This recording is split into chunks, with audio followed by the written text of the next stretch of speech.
everyone, it's Nicole here today and welcome back to the Simon Says Stamp YouTube channel. Today I'll be sharing a couple of watercolored Easter cards featuring the March 2017 card kit, Some Bunny Loves You card kit. This is an awesome card kit filled with, of course, a new stamp set, the Some Bunny stamp set, an egg stencil, some Nouveau Mousse, all kinds of things. My card shares today are going to showcase some watercolored cards. I've already trimmed some panels using the Simon Says Stamp basic rectangles. These are going to be the backgrounds for both of my cards, and I'm using the Some Bunny stamp set to stamp the Easter eggs and hearts from that stamp set on this Bristol Smooth white cardstock. I'm using this cardstock because I'm going to be using some Zig Clean Color Real Brush markers to do a little watercoloring. The images are stamped with Versamark ink and then sprinkled with the fine detail white embossing powder from Simon Says Stamp. When I hold the paper up at an angle, it's a little bit easier to see the design. Initially, I was just going to stamp the images right around the edges since the middle of the card is where the panel's going to be, but it was really kind of hard to tell where exactly the panel was going to be, and I wanted to make sure that it looked like a complete pattern all the way across the cardstock, even though part of it's going to be covered up. So it may look a little sloppy near the center of the design, but that's because it's going to be covered and you're not going to see it anyway. The two inside panels are going to be different sizes. So one of them needed a little bit more color than the other one. And then just filling in some of the more open areas with a few little hearts, not a lot, but just a few here and there. There's about 4 different open heart images from the Some Bunny stamp set that are perfect for that. Once I have all of the stamping done, go ahead and heat the whole piece of cardstock with my heat tool, making sure to get really good, get everything completely melted before I start watercoloring. I'm going to lay down a little bit of color with the Zig Clean Color Real Brush markers, not completely coloring it in. Then I've got this water brush pen that's filled with a little bit of water, and I'm going to spread that ink out, blending out the ink color across the design. I went with 2 colors per egg. I kind of thought that looked the best. Again, just kind of sloppy laying down the color, then going ahead and blending it out with the water from the water brush. There are quite a few eggs to color, but this is a really fun way to create your own custom background. What I love about the embossed areas is that it almost creates a little well to hold the ink inside of the stamped shape. So you don't have to worry too much about the color bleeding outside of the stamped lines. Because these shapes are eggs and pretty well contained, you can definitely tell what it is, especially when I get them all colored in. I chose not to add any color to the background, but sometimes when I've done this technique in the past, if you can't really tell what the shape is, or it's too much white on white, I guess I want to say, you can go ahead and watercolor that background as well, because again, the embossed area is going to kind of help keep that ink from migrating into the shape, and it will help the images pop from the background even more. But there's quite a bit of color going on, especially as I get all of the images colored in.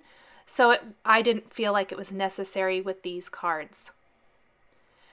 With the water brush, you want to make sure and clean off the tip before you move to another color so you don't accidentally get some cross-contamination and change the colors. You want those nice, bright, springy colors, especially for some Easter cards. There are a few of the little heart shapes, and I flipped my panel around as I was working, trying to keep my hand out of any of the areas that might be wet. I let all of the images completely air dry, but if you wanted to speed it up, you can hit it with the heat tool and that's going to go ahead and dry the panel even quicker. Love these little spotted and striped eggs. They're so cute and fun to color this way. Another idea is you can watercolor with any medium that you have. Distress markers would be great, maybe other watercolors. There are lots and lots of different choices. I like the vibrancy of these zigs, especially for like a springtime type card, but use whatever you have on hand. I like using the water brush with lots of different watercoloring mediums. If you feel like there's too much water coming out of your water brush when you put the water into the brush itself, you can always just dip the tip into water if you want a little bit more control over how much water does come out when you use the brush. I've used it that way as well. Especially maybe if you stamp a background without any embossing, you just stamp it with a black ink and then color it in or something like that. I would maybe suggest just using either a paintbrush and some water, or using the water brush and without water in it to color in the image, because it's definitely going to give you a little more control over how much water is released that way. Working my way around the whole design, I did not have a specific plan in mind when I did this. I just kind of tried to change up the colors I used. I'm using about 5 main colors here. The peach pink is the pink color, yellow, orange, a yellow green, which I think is a really nice springy green, kind of more of a limey green, I guess, than a grass green, and then the light blue. The colors were completely pulled from some of the pattern papers in the kit. There's one pattern paper in particular, a plaid, which I am using on another card I'm creating with the kit.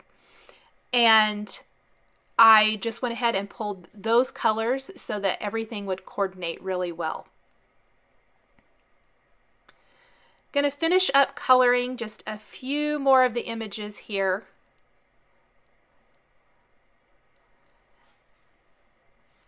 And then let this all sit to air dry, and then color or watercolor in the rest of my images as well. Just a few more eggs to finish coloring in. It's a really fun way to color. I absolutely love using the water brush and watercoloring embossed images. It's one of my very favorite ways to color, especially lately.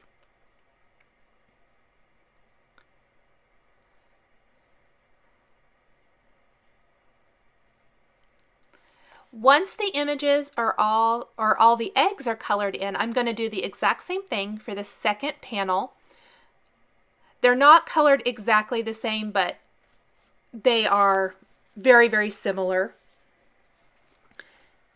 Let those dry, and then I'm going to take images from the Some Bunny stamp set, and I've die cut some smaller rectangles from the basic, using the basic rectangles die collection from Bristol Smooth cardstock, and using a couple sets of greetings and the chick and the bunny, I'm going to create 2 panels, one for each card. So on the smaller one, I'm going to use the chick and the greetings that say, "I think you're a cool chick."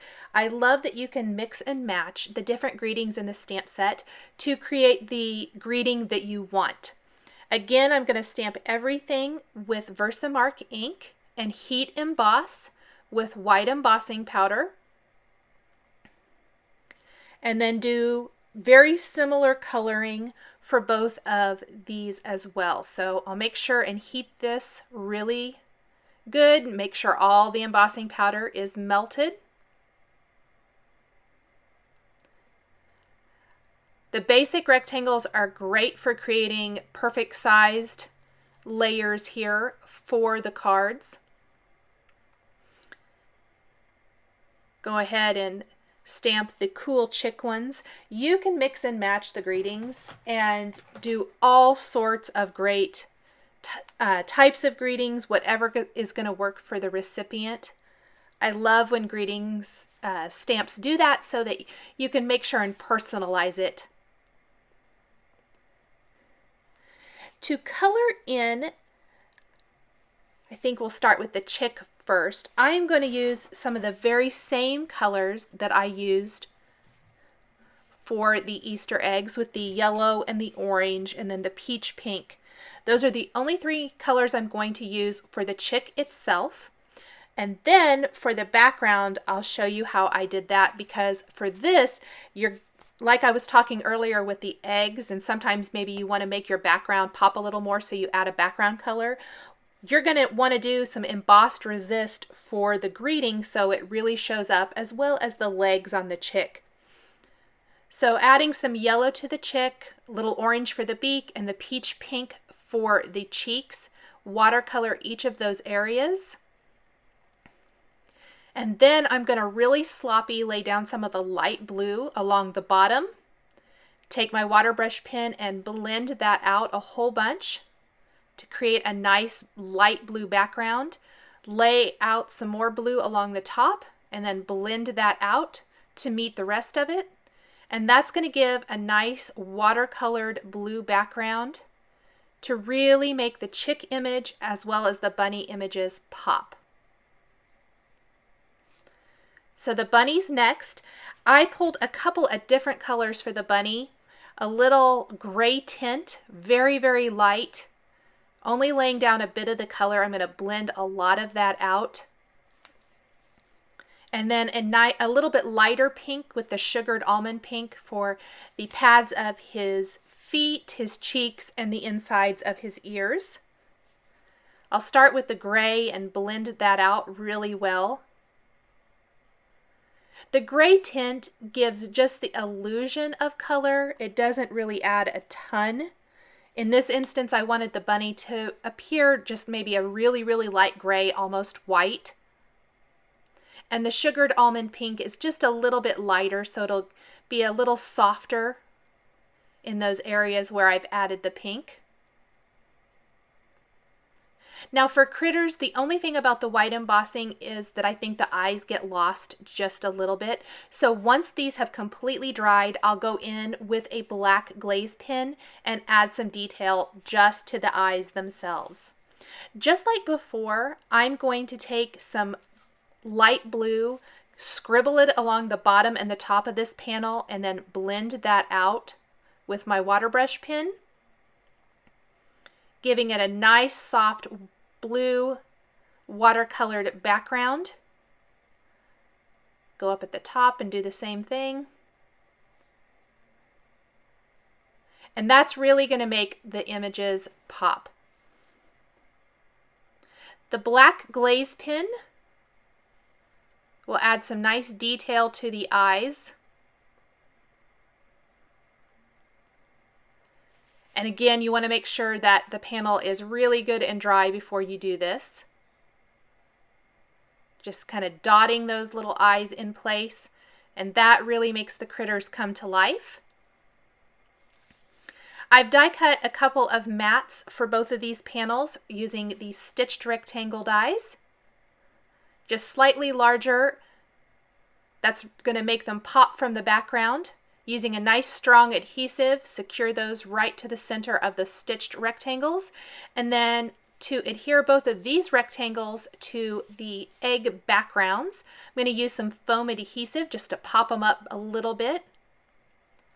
I'm pretty generous with the foam adhesive. I like it to be nice and flat and not have any indents in any of the areas. Do that for both of the panels.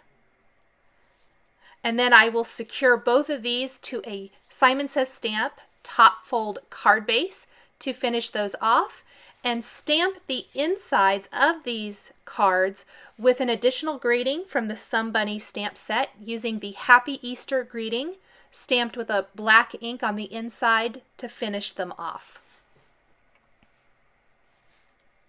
I love finishing the card with a little bit of a greeting or stamped image or something on the inside. Using a nice strong adhesive, since that watercolor can make the paper maybe buckle a little bit. It really didn't a whole lot, but I always like to use a nice strong adhesive, especially with watercoloring. The Teflon bone folder is perfect for making sure that your cards score there and they're nice and flat. To finish this, I am going to take the Simon Says Stamp clear envelope included in the kit, use a powder bag tool on it, and then go ahead and stamp some of the images from Some Bunny with Versamark ink. Again, I'm going to stamp the little bunny here and a couple of the eggs and the hearts. And this is going to decorate this clear envelope, which I think is kind of fun. It's going to perfectly coordinate, especially back to the bunny. If you have more clear envelopes or even a solid, colored envelope, you can stamp the images, sprinkle on some white embossing powder, and it's going to perfectly complement the cards you've created. Go ahead and heat set that to finish off this set of 2 Easter cards with the coordinating vellum envelope. I hope this has inspired you to create some watercolored designed cards and maybe even a coordinating envelope with the March 2017 Some Bunny Loves You Simon Says Stamp card kit. For more information on the card kit, please visit the Simon Says Stamp blog. Thanks for watching, and we'll catch you next time.